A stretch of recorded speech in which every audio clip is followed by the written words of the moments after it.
Gumawa ng kasaysayan si Pinay tennis star Alex Ayala bilang kauna-unahang Pilipinang nagkamit ng championship title sa Women's Tennis Association o WTA. Tinalo ni Alex sa Mubadala DC Open 2026 Women's Singles sa Amerika ang world number 3 na si Jessica Pegula. Balitang hatid ni EJ Gomez.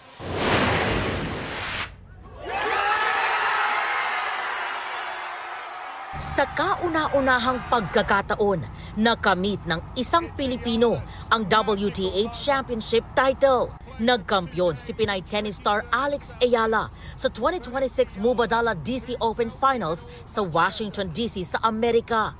Ito ang pinakamalaking panalo ng 21-year-old tennis star.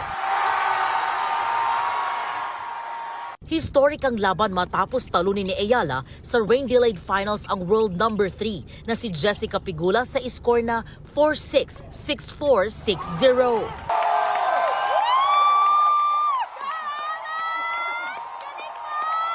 Kanya-kanyang wagayway ng watawat ng Pilipinas ang mga Pinoy at taga-suporta ni Ayala na nanood sa Washington, D.C. Dito naman sa Pilipinas, ang ibang Pinoy nagpuyat para subaybayan ang historic match sa watch party sa isang sports bar sa Pasig. Walang tigil sa hiyawan at palakpakan ang fans sa tuwing makakapuntos si Ayala.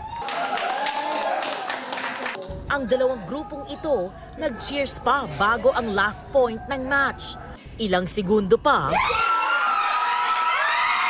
natuldukan na ang laro at si Ayala ang itinanghal na kampyon. Oh, super proud. Oh, congratulations, bonggang-bongga ka, girl. Alex all the way din daw ang grupo ng lawyers. Alex Ayala talaga matik yan. No questions asked. May ibang feeling pala na subaybayan mo siya ng gantong oras. Worth it. Diba? Parang sabi ko, worth it yung OT, worth it yung pagod sa pagsulat ng mga pleadings. Eh, nasubaybayan namin na nanalo si Alex. Ilang fans ni Ayala rin ang nagtungo sa watch party sa Bonifacio Global City sa Taguig para panoorin ang laban.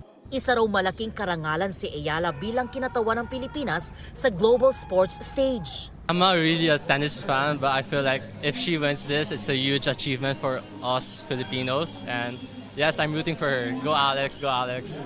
Well, of course, she's representing the Philippines and syempre, suporta sa bansa natin tsaka sa mga atleta natin. Syempre nakaka-proud. I'm not a tennis fan myself, but because of Alex, syempre nakaka-inspire to watch a fellow Filipino to win on the big stage. Ngayong may WTA 500 title na si Ayala, umani siya ng 500 ranking points na nagpaangat sa kanya sa number 20 current world ranking. To all my supporters, thank you guys.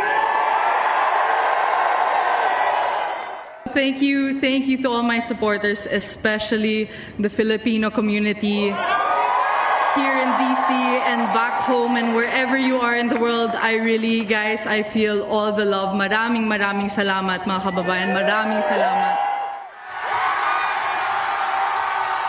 EJ Gomez, nagbabalita para sa GMA News.